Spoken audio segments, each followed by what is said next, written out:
21절부터 31절까지 읽자 그러고 율법과 하나님의 또 다른 한 의인 믿음의 법에 대해서 지금 설명을 하려고 하다가 중독됐었는데 이어나가겠습니다. 로마서 3장 21절부터 시작합니다.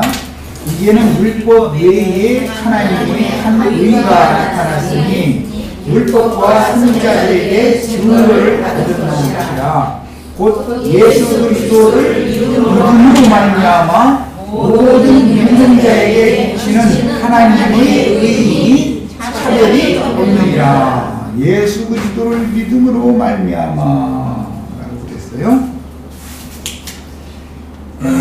이것이 하나님이 인정하시는 의다. 하나님께서 사람을 너는 의로운 자라고 인정을 하는 것은 하나님의 말씀을 믿는 건데, 사실은 구체적으로는 말씀이 육신이 되어서 오셔서 구속을 이루시고 그 힘을 부어주신 예수 그리스도를 믿는 것이다 라고 여기는 구체적으로 설명을 해놓고 있어요. 믿음의 법과 율법이라고 하는 것이 성경에는 이제 로마서나 갈라디아서에서 강력하게 대비를 시키고 있는데, 그 믿음의 법이라고 하는 것을 기성교회가 너무 지금 왜곡되게 한쪽을 너무 지나치게 강조를 하고 균형을 이뤄서 가르침으로 인해서 사실은 하나님의 의를 이루기 위하여 믿음이라고 하는 것을 준 것인데, 믿음만을 강조하고 하나님의 실제 목적인 하나님의 의는 무시해버리는 경향이 생겨가지고 지금은 기성교회가 아주 그냥 완전히 혼란 중에 빠져있는 상태인 것이죠.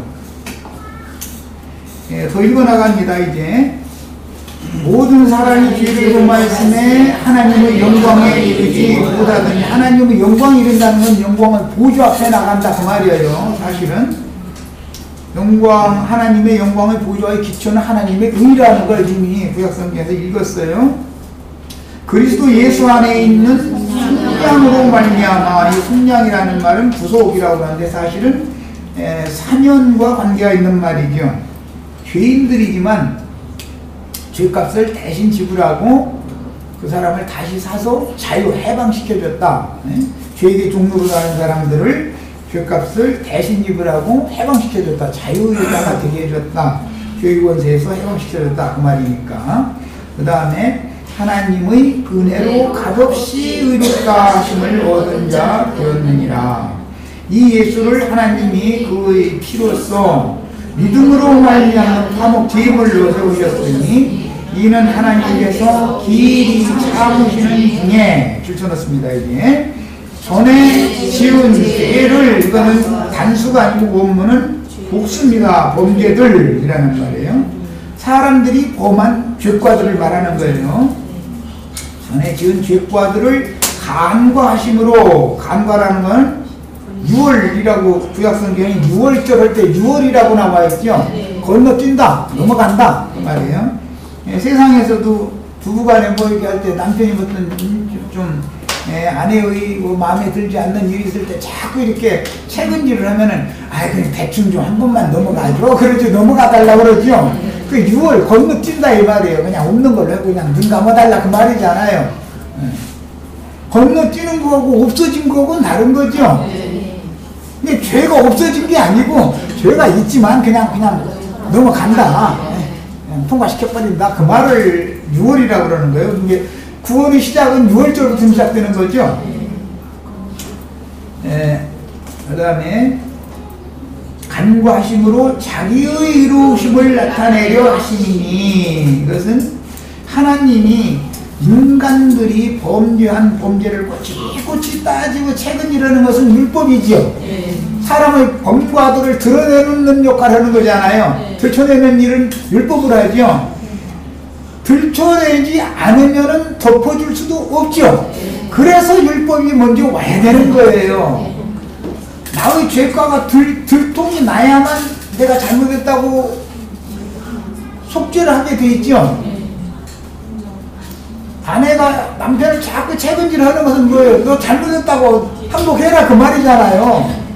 그 항복 영한테 핑계대 싸면 이게 잔소리가 끝나지 않는 거죠. 오늘 여기 저 이영재님하고 저기 현 형제님하고 아내가 계속 잔소리를 한다 그러면 주먹을 날릴 일이 아니라 항복을 하면 되는 거예요. 항복을 하면 잔소리가 딱 끝나게 돼 있어요.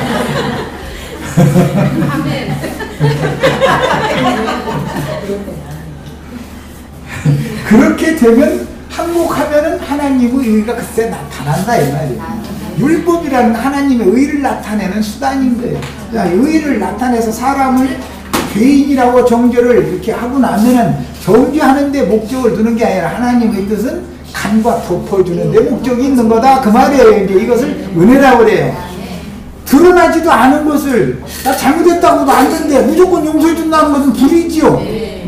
잘못했다라는 걸 끝내 고백하게 만든 다음에 분명하게 잘못한 진실로 잘못한 것을 고백을 한 거라고 인정이 되어지면 없는 걸 한다.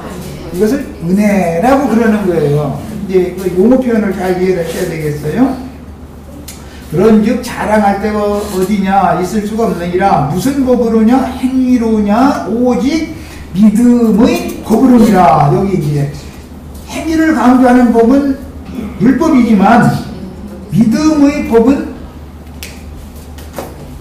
하나님이 율법 외에 한 의를 드러내는 수단은 율법은 죄를 드러내는 수단이고 하나님만이 의로우신 분이고 사람은 너나 나나 할 것 없이 다 죄인입니다라고 고백하게 만드는 것은 율법이지요. 자, 이것이 진실로 고백이 되어진 사람, 이걸 이제 속죄했다 그러는데, 회개했다 그러는데, 속죄 회개를 한 사람은 간과 덮어버린다, 그냥 건너가 버린다는 거예요. 네. 그런데 이것을 끝내 돌이키지 않는 사람을 끝내 회개하지 않은 사람이다 이 말이죠. 그러면 하나님의 구속, 사면을 받을 길이 없는 거다 이 말이에요. 자, 그래서 여기 이제 믿음의 법으로니라. 그래서 율법과 믿음의 법을 성경이 이렇게 대조를 하고 있어요. 자, 그런데 이제 믿음이라는 말도 기성교계에서는 굉장히 오해가 되도록 잘못 가르쳐 놔서 믿음이라는 말은 명사형이고 그것은 신성이다. 신의 성품. 하나님만이 믿음이신 성품은 하나님을 대변하는 말인 거예요. 뭐 의, 사랑, 자비 이런 말은 그 신성이다 이렇게 이해를 하지만 믿음이 신성이다라고는 모르고 있는 거예요. 지금 기성교계가 거의 다 보면 믿음이 뭐요? 그러면은 그게 신의 성품입니다라고 우리는 자신있게 대답할 수 있으셔야 되는 거예요. 믿음은 뭐라고요? 신의 성품 중의 신의 성품은 여러 가지 항목들이 있는데 사랑, 겸손, 관용, 의, 자비 등등 있는데 그 중에 믿음이라고 하는 한 항목도 신의 성품이다 이거예요. 야, 그러니까 사람에게는 믿음이 있어요? 없어요? 없어요. 사람에게는 죄의 성품만 있지 신의 성품은 없죠. 불신의 성품만 있는 것이지 믿음의 성품은 없는 거예요. 인간에게는 본래. 그래서 아브라함이 믿으니 그랬지만 거기서 이제 믿으니 이것은 믿다, 믿는다, 믿는 자는 이라고 할 때 이건 동사형으로 바꿔지는 거예요. 용어가 명사형일 때는 믿음이라고 그래요. 그러나 믿는다 또는 믿는 자에게는 할 때는 동사형으로 바꿨어요. 이것은 사람 편에서 말하는 거지요. 믿음은 하나님이 계시로 말미암아 믿음을 사람에게 넣어주는 거예요. 그럼 사람은 그 믿음을 받아들이는 입장이죠. 그럼 믿습니다 그 말은 신의 성품인 믿음을 내가 내 안으로 받아들입니다 그래요. 영접하는 자 곧 그 이름을 믿는 자들에게는 하나님의 자녀가 되는 권세를 주신다는데 영접한다라는 것은 내 안으로 모셔드린다 이 말이죠. 믿는다 하면은 내 안으로 모셔드리는 걸 받아들인다 그 말이고 믿음 하면은 신의 성품을 말하는 거예요. 그런데 그 신의 성품을 사람은 타고나지가 않았으니까 사람은 불신의 성품을 타고나지 믿음의 성품을 타고나지는 않았죠. 그러니까 신이 부어주는 믿음을 계시의 말씀을 통해서 믿음이 와야 되는 것이고 믿음을 사람은 받아들여야 되는 거예요. 그래서 이제 누구든지 주 예수를 믿는 자는 구원을 얻는다 할 때는 받아들인 자는 하나님이 믿음의 말씀을 선지자들을 통해서 증거하시고 주실 때 믿음이신 하나님의 성품을, 하나님의 인격을 내 안으로 받아들이면 구원을 받는다 그 말인 거예요. 이게 믿음이라는 말은 명사형이고 믿다라고 할 때는 동사형으로 이게 바꿔진 건데 이런 것을 정확하게 안 가르쳐 놓는 거예요 지금. 그냥 아멘? 믿습니까? 이런 식으로 보다 보니까 그 자기는 그냥 예배당에 다니면서 막 그냥 이미 믿었다는 거예요. 그건 거짓부렁이에요. 불가에서도 믿는다고 그러죠. 유가에서도 믿는다고 그러고 다 믿는다고 그래요. 믿는다고 그래요. 그런데 그건 전부 거짓부렁인 거예요. 하나님만이 믿음이신 거예요. 하나님만이. 자, 이제 이것을 잘 찾아봐야 되겠어요. 사도행전 3장 16절을 보겠습니다.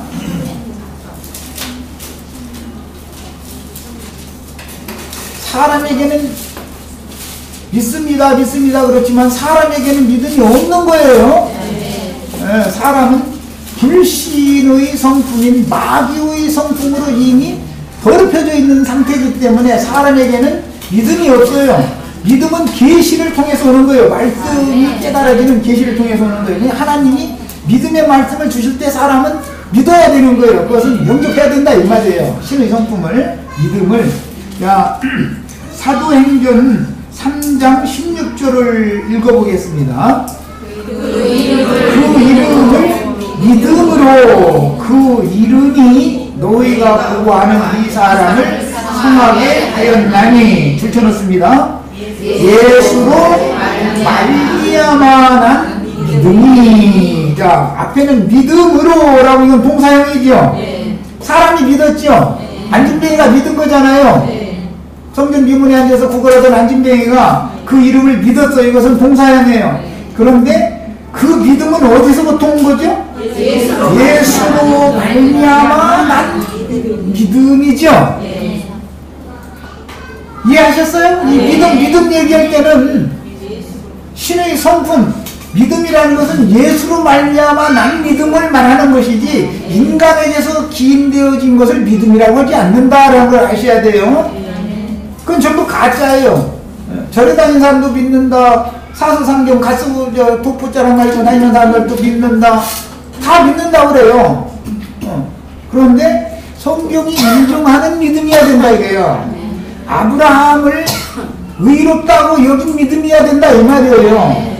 하나님이 인정해주는 믿음이야지 인간이 나 믿습니다 믿습니다 다 이렇게 한다 해가지고 되는 게 아니. 그거 되나 마나 그건 전부 가짜다 이 말이에요. 그 다음에 또 한 절을 읽겠습니다. 15장 7절로 9절 이건 이제 아주 유명한 구절인데 베드로 사도가 한 말이죠. 사도행전 15장 7절로 9절을 봅니다. 사도행전 15장 7절로 9절. 네, 있습니다.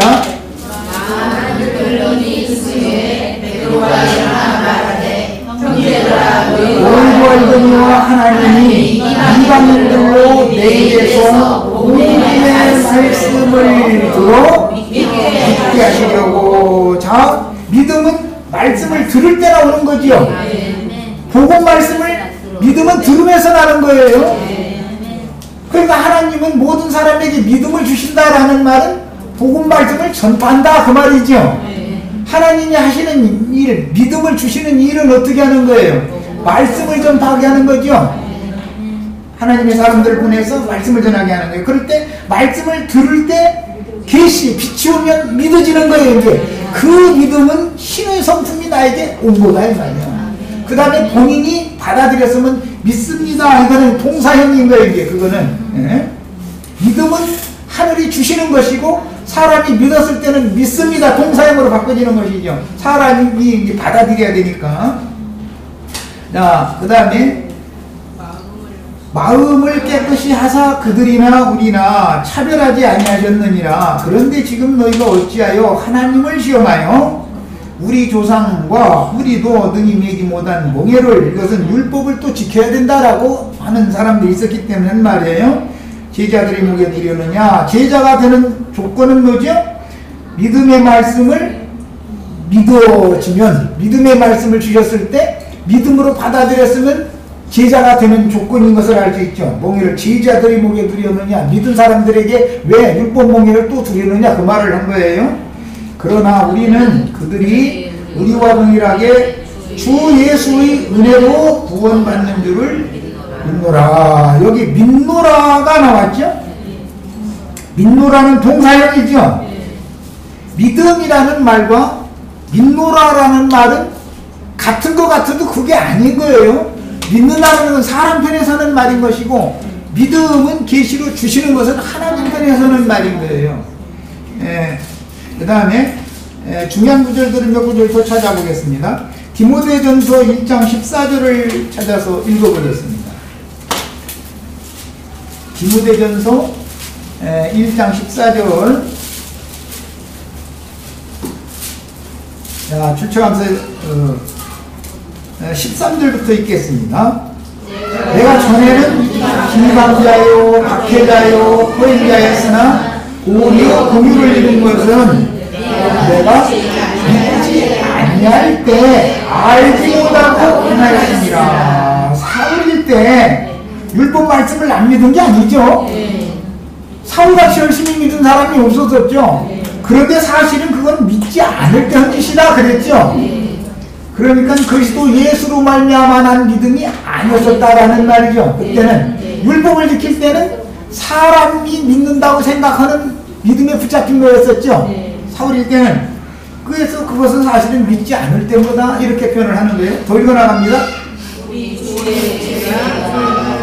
그리스도 예수 안에 있는 믿음과, 믿음은 어디에 있는 거예요? 사람 안에는 믿음이 없죠. 사울이라는 사람은 사실은 믿음도 없으면서 너무 지나치게 믿었다고 그랬죠. 그때 내가 율법 아래 있을 때는 바리새인 중에 바리새인으로서 아주 지나치게 믿었다고 그랬어요. 그거에 믿는 것은 믿지 않는 짓을 하는 것이죠. 그럼 지나치게 믿었다고 할 때 그 믿음은 진실한 믿음이 아니다. 성경이 말하는 아브라함을 의롭다 여겨주신 그 믿음이 아니었다 그 말이죠. 자, 이번에는 3장 9절을 더 읽겠습니다. 디모데전서.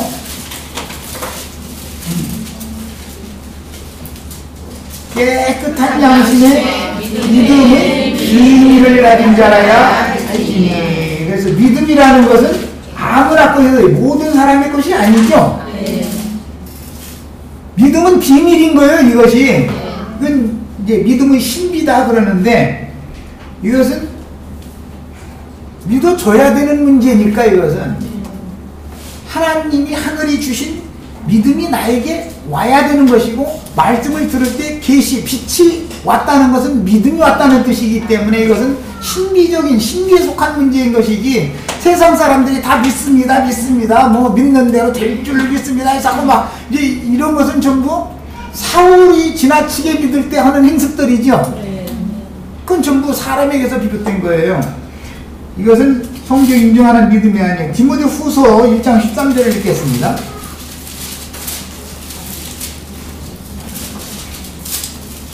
자, 출처나감서 읽습니다. 너는 그리스도 예수 안에 있는 믿음과 사랑으로서, 이 믿음 사랑 얘기하면 아주, 믿음 사랑 소망하면 아주 찬송도가 있을 정도니까 믿음 사랑 소망 뭐 그 중에 제일은 사랑이라 해가면서 믿음 소망 얘기 다 하지요. 사랑 얘기. 근데 그게 다 어디에 있는 거야 되는 거예요? 그리스도 예수 안에 있는 믿음이어야 되고 그리스도 예수 안에 있는 사랑이어야 되는 거죠. 이게 사랑이 사람 망하게 만든다고 나 그냥 계속 그러는데, 툭 하면 나 이제는 사랑이 없다고 그러는데, 내 사랑이 제일 많은 사람은 사실은 이렇게 얘기하면 더 어깨가 있다고 그러던데.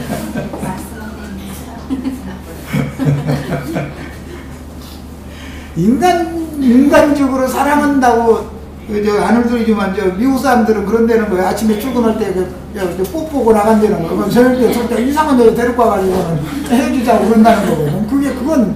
그건 사랑도 아니죠. 인간이 자기 기분 내키는 대로 하는 건 사랑이 아니죠. 그런 걸 사랑이라고 오해하면 큰일 나는 거예요. 인간에게는 사랑도 없어요. 신의 성품인 거예요. 사랑이라는 것은. 하나님은 사랑이시라 그럴 때 하나님의 성품을 말하는 것이지 인간에게서 나오는 걸 사랑이라고 그러고 인간이 믿습니다 했고 그것이 믿음이다 그러면 그건 정말 성경을 너무 모르는 사람인 거예요. 이거는 기성교계가 너무 지금 혼동하고 있는 거예요. 이런 문제를. 그 다음에 한 절만 더 찾아뵙겠습니다. 3장 15절 출처한 또 읽겠습니다. 디모데후서 3장 15절 어려서부터 성경을 알았나니 성경은 능히 너로 하여금 출처놓습니다. 그리스도 예수 안에 있는 믿음으로 말미암아 구원에 이르는 지혜가 있게 하느니라. 그리스도 예수 안에 있는 믿음이나 사람으로 하여금 성경을 통해서 구원을 얻는 지혜를 주시는 것이지 인간에게서 나오는 믿음으로는 성경을 첫날 읽어도 구원을 얻는 지혜를 얻을 수가 없는 거예요. 그리스도 예수 안에 있는 거예요. 그리스도 예수로 말미암아는 믿음이나 죽은 자도 살리고 없는 것도 있는 것 같이 있게 하시는 거예요. 그러니까 아브라함의 믿음으로 말미암은 의 이야기가 이제 창세기 15장에 나오는데 이게 신약 성경의 주속사의 뼈대란 말이에요. 이게 지금 창세기 15장 이야기는 그래서 믿음이라고 하는 것은 요한복음 1장 12절에는 그 이름을 믿는 자들에게는 하나님의 자녀가 되는 권세를 주셨다. 그런데 믿는 것은 영접하는 자 곧 그 이름을 믿는 자. 영접하는 것은 믿는다라고 하는 동사형으로 바꿔진 것이고 믿음이라고 하는 것은 하나님은 믿음이시다라고 말해도 아무 문제가 없는 거예요. 하나님이 성품이에요. 예수 그리스도가 믿음이에요. 그래서 히브리서에 보면 믿음의 주인, 믿음의 주인이 누구? 예수 그리스도. 믿음의 주인께서 나에게 그 믿음을 주셔야 나는 믿음을 얻는 거예요. 그러니까 우리에게 믿음을 더하여 주소서라고 제자들이 말했을 때 믿음의 주인은 예수님이다라는 것을 이미 제자들은 인정하고 있었던 것이죠. 그런데 그냥 믿습니다 믿어 자꾸 이렇게 계속 강조하다 보면은 그리스도 예수로 말미암아는 그리스도 예수 안에 있는 믿음을 나의 것으로 취하려고 하는 것이 아니고 사람에게서 나오는 사울의 믿음, 이것은 이제 다른 고린도전서에서는 귀신들도 믿고 떠느니라 그랬는데 귀신의 믿음도 있다 이 말이에요. 귀신의 믿음, 그건 다른 믿음이다 그랬죠. 성경에는 다른 믿음이라는 말도 나오고 귀신의 믿음이라는 말도 나오고 이제 이런 여러 가지 믿음이라는 말이 용어가 바꿔져서 나올 때 이게 무슨 의미인지를 아셔야 돼. 하나님은 의다, 하나님은 사랑이다 뿐만 아니라 하나님은 믿음이다 라고 말을 해도 그것이 정확한 표현인 거예요. 신의 성품이 믿음이다. 자, 이제 그런데 믿는다 할 때는 사람들에게 이해를 시키기 위해서 예수님이 요한복음에 보면 먹고 마신다라고 비유를 해요. 밖에 있는 것을 음식을 먹으면 내 속으로 들어오죠. 밖에 있는 물을 내가 마시면 내 속으로 들어오죠. 말씀을 먹어, 진리의 성령을 마셔. 그러면 말씀이나 진리의 성령을 통해서 내 안에 들어오는 상태는 믿음으로 들어오는 것이죠. 믿음으로. 그래서 성경에서는 믿음이라는 말을 내 안으로 모셔드리고 영접한다라는 뜻으로, 이게 또 인터넷에다가 하기 때문에 좀 더 하기는 곤란하지만 부부 관계를 서로 먹는다고 표현을 해요. 먹는다. 창세기에 보면 생명나무 실과를 따먹었다, 동산에 생수를 마셨다, 아가서에 보면 맨 먹고 마시는 얘기였죠. 그것은 부부 관계를 말하는 거예요. 그것은 음식을 먹을 때는 이렇게 막 이렇게 하죠. 그냥은 못 먹잖아. 무슨 덩어리를 막 그냥은 못 먹잖아. 이렇게 잘게 이렇게 해야 되잖아요. 그런 개념이 셈 족속들의 언어 관념인 거예요. 이것은 언어 유희라 그래요. 마신다. 목마를 때 컬컬했었다 이런 표현 많이 하죠. 근데 이렇게 막 한 잔 마시 막 속에서 시원하고 이런 표현들이 이게 전부 성경의 믿음을 표현하는 언어 요의들인 거예요. 뭐 여기 못 알아들어서 헐치고 알아들었으면 이제 그걸로 이렇게 이제 다 통과하는 거예요. 그래서 성경에서는 믿음을 주실 때 주님 자신을 내 속에 생명으로 넣어주시는 것을 말하는데 그것은 생명의 말씀을 생명의 성령을 먹고 마시는 거예요. 이게 셈족속들의 문화예요. 이걸 잘 이해하시기를 바라요. 그 다음에 하나님의 일과 이제 사람의 일이 있어요. 우리가 어떻게 하여야 하나님의 일을 하오니까 앞에서는 자꾸 먹어라 마셔라 자꾸 그랬으니까 유대인들이 아니 그냥 광야에서 만나 이제 뭐 하다가 먹었는데 그렇게 하라는 말입니까? 라고 이제 질문을 하게 됐죠. 그러니까 예수님이 너희가 하나님 일 하고 싶어? 그럼 하나님이 보내신 자로 믿는 게 하나님 일하는 거예요? 답변이 이랬죠. 그것이 예수 그리스도를 세상에 보내신 것은 세상 죄인들을 구속하셔가지고 사람들 속으로 영접되어지러 오신 것이다 그 말이에요. 그것을 장가들러 왔다 표현을 그러는 거예요. 구약 성경에서는 장가들러 왔다 그러죠. 그 남편과 아내가 이제 만나서 사랑을 하면은 자유선제 후사 상속자를 날라면 관계성을 맺어야 되겠죠. 이것을 일러서 안다고 그래요. 우리나라 사람들 누가 누구를 알았대 이렇게 표현을 하고 지금은 그런 표현들을 잘 이제 않기 때문에 잘 모르지만 그것도 셈족속의 언어 관습에서 오는 거예요. 안다라는 말은 이렇게 알고 봤더니 몰래 이렇게 알고 지냈다더만 이제 요즘에는 현대어로는 사귄다고 그렇게 말을 하더만 사귄다. 그건 교통한다라는 말이 같은 뜻이죠. 그런데 히브리인들은 안다고 그래요. 히브리어로 야다라고 그래요. 이것은 동침이라는 뜻을 갖고 있는 거예요. 그래서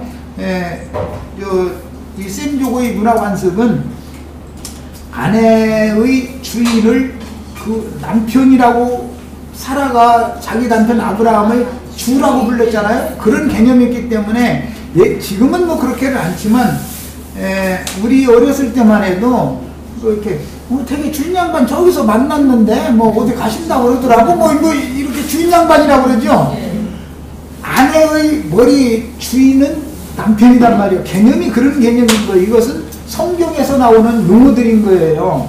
이것은 믿음의 주인 할 때, 믿음의 주요 할 때, 믿음의 임자가 주인이라는 말은 당신의 몸의 임자는 당신 남편이요 그런 뜻이죠. 남편의 몸의 임자는 아내고 아내의 몸의 임자는 남편이죠. 그러니까 상대방이 주인이기 때문에 함부로를 못하는 개념인 것이 이게 히브리인들의 생활 관습이에요. 이런 것을 잘 이해를 하시면 이제 믿음 얘기를 하다가 여기저기 얘기를 했는데 이제 정리를 좀 잘 하셔야 되겠어요.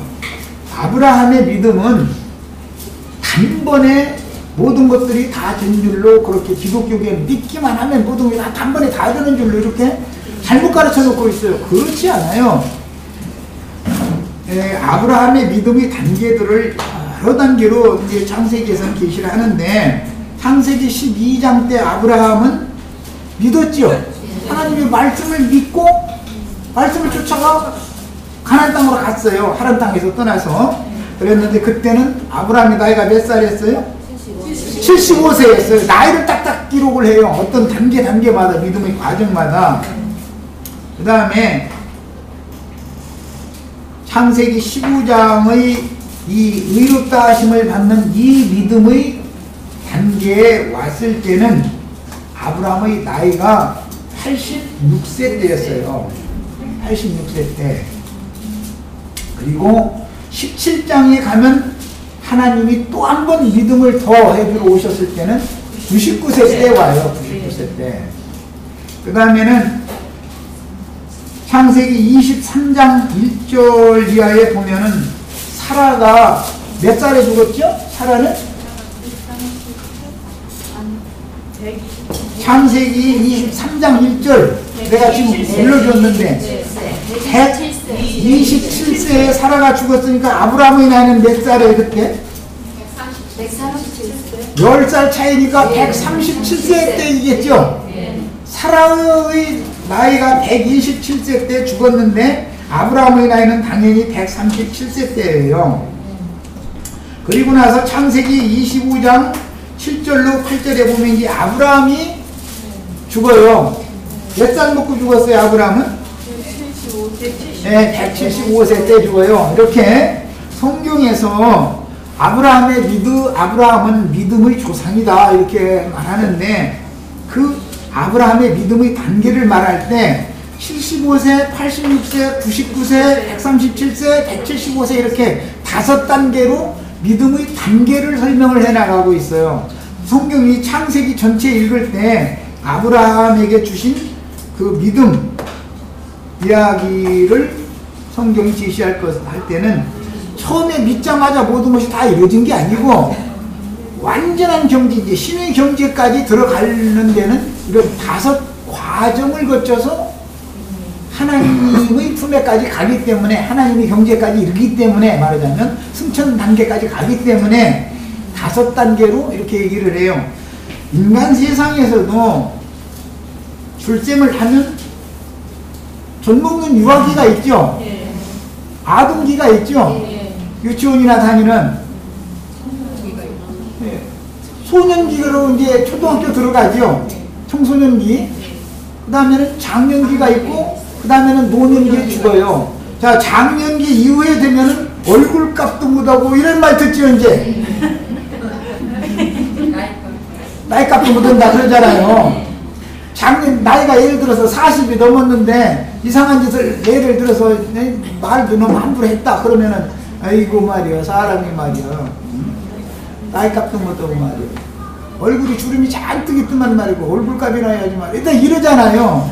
나이가 60이 넘었는데 말을 막 함부로 했다 누구한테 가서 인생은 살 만큼 살았더만 말이야 얼굴값도 못하고 그런다 잃어버리잖아요. 그것은 그 인생을 헛살았다라는 욕을 하는 말이잖아요. 말하자면은 이처럼 인생에서도 후반기가 되면은 자기 나이에 연세에 책임을 질 줄 아는 사람이 되는 거다 이래요.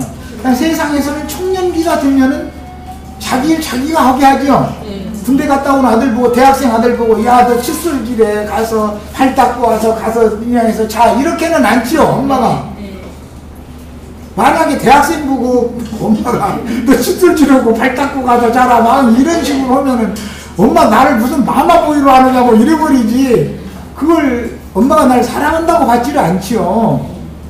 그런 것처럼 어떤 신앙의 단계에 가면은 자기 스스로의 믿음을 자기가 책임을 지게 만드는 단계가 온다 이 말이에요. 이것을 청년에 이르렀다 그래요. 청년에 이르렀다. 청년 이상이 되면은 자기 신앙에 대해서 자기 스스로가 책임을 져야 돼요. 그러려면 분별력이 있어야 되겠죠. 나이값도 못한다면 자기 자신의 주제로 분별을 못하니까 나이값도 못한다 소리 듣는 거 아니겠어요. 믿음 생활을 했으면 어느 단계에 가면은 자기의 믿음에 대해서 자기 스스로 책임을 질 줄 알아야 된다 이 말이에요. 애기 때는 책임 추궁을 안 해 절대로. 애기 보고 책임 추궁을 하면 저기 윤지 아빠 윤지 엄마 지금 윤지 보고 책임 추궁하면 윤지가 내주려면은 안망대고 울기나 할까. 걔가 어떻게 책임을 져 그걸 무슨 재주로 책임이 뭔지는 알아 그걸. 그때는 책임 추궁을 안 해요. 우리도 신앙이 어릴 때는 하나님이 책임 추궁을 안 해요. 그때는 은혜라든지 간과하심이라든지 이런 말씀만 계속 읽으면 눈에 들어오는 건 그것만 들어와 그때는. 그러나 청년 이상이 되고 적어도 장년의 수준에 딱 이르렀다 그렇게 되면은 의의 말씀을 경험해서 장성한 자 같은 자들은 의의 말씀을 경험해서 하나님의 의를 알게 된다 이거예요. 그때부터는. 그래서 감히 함부로 행하지 못하는 단계에 오는 거예요. 이 수준에까지 간 사람들이나 하나님의 의에 이르렀다 그래요. 그것은 하나님의 의가 그 자신에게 이루어진 거예요. 이게. 믿음이 실현된 거죠. 그 자신에게. 이게 구원을 이룬 것의 상태다 이 말이야. 야, 이번에는 시간이 없는 것 같아서 중간은 좀 약하고, 로마서 뭐 이런 데는 우리 지체들이 좀 읽으세요. 로마서. 그 4장은 지금 뭐 쳐다도 안 받고, 갈라디아 3장이나 이런 데는 지금 쳐다도 안 받는데, 이제 이거는 오후 시간을 지체들이 읽기로 하고, 계시록에서 마치려고 해요. 시간이 다 된 것 같아서 19장 보겠습니다. 계시록 19장을 봅니다. 좀 어려운 부분인데, 이런 부분들은 나랑 계시록 집회를 안 했기 때문에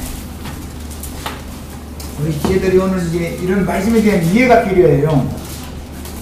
옷이라 흰 옷을 입었다 이 말은 성도들의 의가 이루어진 상태를 말하는 것이죠. 이것은 빛으로 나타났다 이 말이에요. 빛으로. 사람은 빛을 반사하는 그릇들인 것이죠. 사람 심령이라는 것은 빛이신 하나님을 담아서 받아서 반사하는 그릇들인 거예요. 그래서 등이라고 그러는 거예요. 교회는 등이라고 그러잖아요. 등대라고 그러잖아요. 네, 11절부터 이제 봅니다. 18절까지 읽겠습니다. 또 내가 하늘이 열리는 것을 보니 보라 백마와 그것을 탄 자가 있으니 그 이름은 충신과 진실이라. 그가 줄 서었습니다. 거기 공의로 심판하며 싸우더라 그랬어요. 이때는 은혜라든지 긍휼이라든지 사랑 같더라 뭐 이런 말이 없죠. 계시록 완성에 가서는 공의를 강조해요. 교회 시대의 끝에는 뭘 강조한다고요? 공의를 강조해요. 공의를. 은혜나 긍휼이나 자비나 이런 걸 강조하는 게 아니에요. 계시록에서는 하나님의 의를 강조하는 거예요. 희고 고운 세마포를 강조해야 되기 때문에 그러는 거예요. 흰옷을 입었다라는 말은 의가 이루어졌다 이 말이에요. 사람을 통해서 빛의 아들로 빛으로 나타난다 이런 말이기 때문에 공의로 여기서는 은혜로 구원했다고 하지 않고 공의로 심판했다. 완전히 말이 바꿔져 버렸죠. 로마서나 고린도전서나 이런데 데살로니가 전후서나 이런데 나오던 말과는 완전히 다른 말이잖아요. 지금 이것을 알아야 돼요. 하나님이 믿음을 주시고 은혜를 주시는 목적은 뭐라고요? 하나님의 공의를 실현하기 위한 거예요.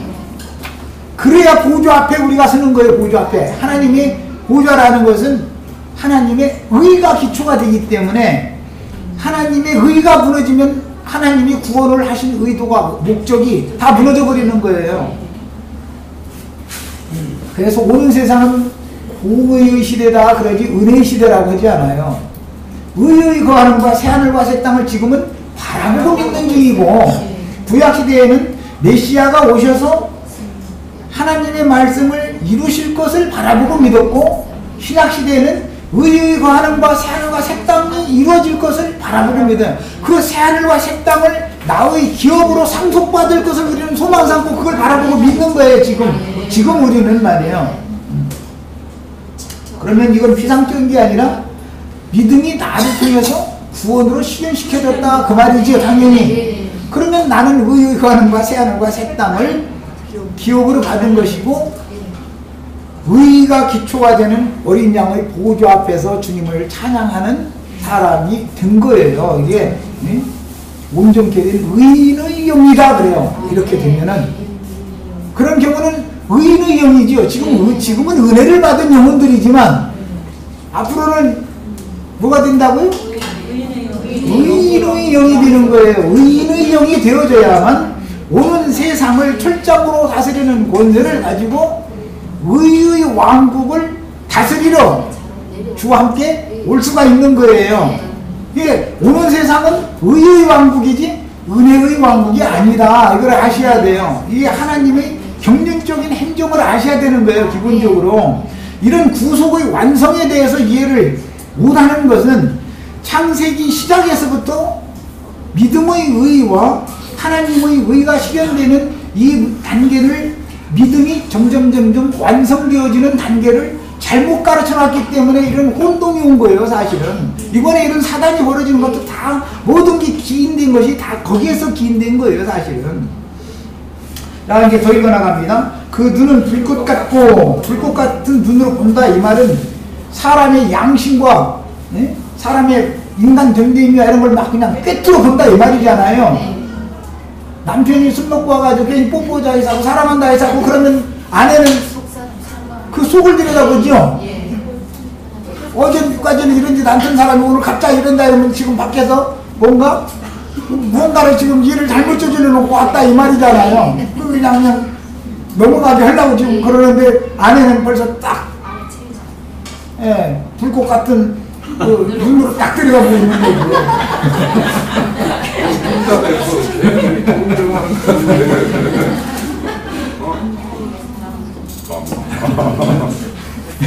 그러니까 안 던지실랑 형님들 앞으로는 안 던지지 말고 누구나 하던 대로 그냥 하요. 그런데 그 눈 불꽃 같고 그 머리에는 많은 관들이 있고, 이 많은 관들이라는 것은 이제 사실은 뭐 이제 해를 입은 여자가 12별의 별관 썼다 그랬는데 이제 이게 다 이기는 자들이 있죠. 그 다음에 그 이름 쓴 것이 하나가 있는데 자기밖에 아는 자가 없고, 이게 여기에 와서 예수라는 이름이 아니라 나의 새 이름을 그 위에 기록하여 주리라 그랬으니까 예수님의 새 이름이 지금 쓰여져 있는 것이죠. 그 관에 있는 많은 관들마다 예수님의 새 이름이 다 쓰여 있는 자들이 예수님 관이 된 거죠.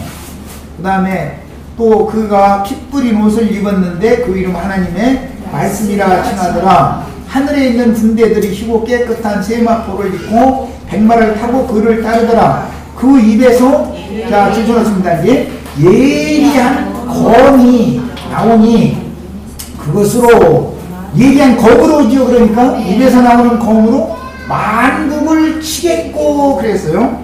이 친다라는 말이 우리가 이제 지난 시간에 내가 진리분별 시간에 만국이라고 하는 말은 모든 왕국들이라는 뜻이에요. 이것은 기본적으로는 이스라엘 왕국, 하나님의 나라란 건 이스라엘 나라니까 이스라엘 왕국 외에 열방민족들의 나라들을 말하는 거예요. 이방 나라들이라는 개념이에요. 이게 원래. 자, 그런데 친다라고 하는 것은 베드로에게 요한복음 마지막 장에서 내 양을 치라 했을 때 거기 친다 그러죠. 야, 이 말은 철장으로 질그릇을 깨뜨릴 때 치지요. 질그릇을 쳐서 깨뜨린다 할 때 거기 그 친다라는 말이에요. 20세 이상 되었을 때는 지금은 윤지가 잘못해도 책임지고는 않지만 지금 뭐 20세 되기 전에 뭐 15살만 먹으면은 이게 책임 묻힐 짓을 지금은 하고 다니도록 이 세상 이상으로 돌아가잖아요. 옛날에 20세 되면은 참 전혀 밖으로 안 내놓으려고 지금 15살만 먹어도 밖으로 내놓는 게 불안한 세상이 됐죠. 지금은 5년이 빨라졌네. 그러니까 그렇게 되면은 김혜선 자매하고 은상 형제는 자꾸 너 어디 가면 전화해? 또 전화 자꾸 했다가 이제 그때 되면 자꾸 이제 부모가 이제 자꾸 그렇게 하게 돼 있어요. 불안하니까 이게. 그리고 나서 뭔가를 부모가 원치 않는 짓을 했으면 저녁 때 집에 들어오면 그때는 치지 그냥 공급만 하고 무책임하게 놔두고 이렇게는 않죠. 그때는 치는 것이 사랑이죠. 그때 놔둬버리면은 이제는 이제 막 나가는 그야말로 막 나가버리는 거죠. 자, 여기서는 친다라는 것은 철장권세다 그래요. 철장권세. 근데 만국이라는 건 열국. 자, 이때 당시의 세상, 이 현세의 세상 만국을 치는 것이 오는 세상의 만국을 다스리는 것과 연결성을 갖고 있어요. 신이 그들을 철장으로 다스린다, 친다, 다스린다라는 것은 다스린다, 왕으로 탄다라는 개념에서 나오는 용어들이에요. 또 친이 하나님과 전능하신 이의 맹렬한 진노의 포도주 틀을 밟겠고 그 옷과 그 다리에 이름 쓴 것이 있으니 아왕의 왕이요. 그랬으니까 모든 나라들의 왕들이 다 있죠. 만국이니까 만국의 왕들이 있는데 그 왕들의 우두머리가 예수님이다 그 말이죠. 지금 대한민국의 왕이 누구예요? 예수님이죠. 미국의 왕이 누구예요? 예수님이에요. 우리는 이걸 믿는 거예요. 네. 그러면 시간이 된 조금만 더 해서 빨리 해서 마치겠습니다. 자, 이게 이제 마태복음 25장에 보면은 25장 31절 이하에 보면은 그때에 천사들과 함께 주님이 와서 보좌들에 앉아서 오른편 양과 왼편 염소를 분별한다 그랬어요. 그런데 이 오른편 양과 왼편 염소를 분별할 때 뭐라고 되어 있냐면은 모든 민족들을 그 앞에 불러 모으고 분별한다 이렇게 되어 있죠. 네. 마태복음 25장 이렇게 되어 있죠. 네. 32절. 네. 자, 그 모든 민족들이라는 용어가 여기 나오는 만국이라는 똑같은 용어예요. 자, 그러니까 이제 나도한 형제나 우리 2월자 자매는 주와 함께 와가지고 미국에 가서 다스릴 필요가 없죠. 그 민족 모든 민족에게 사도들을 보내서 땅끝까지 복음을 전하라고 할 때는 모든 민족에게 복음이 증거되어야 하리니 그제야 끝이 오리라 그랬으니까 어떤 민족은 어떤 민족에게로 오겠지요. 올 때도 네. 우리가 거룩한 성에 들어갔다 오면은 한민족에게로 올 것 같아요. 러시아 민족에게로 올 것 같아요. 러시아 민족에게로 와봤자 통하들 않기 때문에 소용없어요. 아는 사람도 없고. 이제 요 문제는 다음에도 깊이 다루겠습니다. 모든 민족을 모은다 그러니까 교회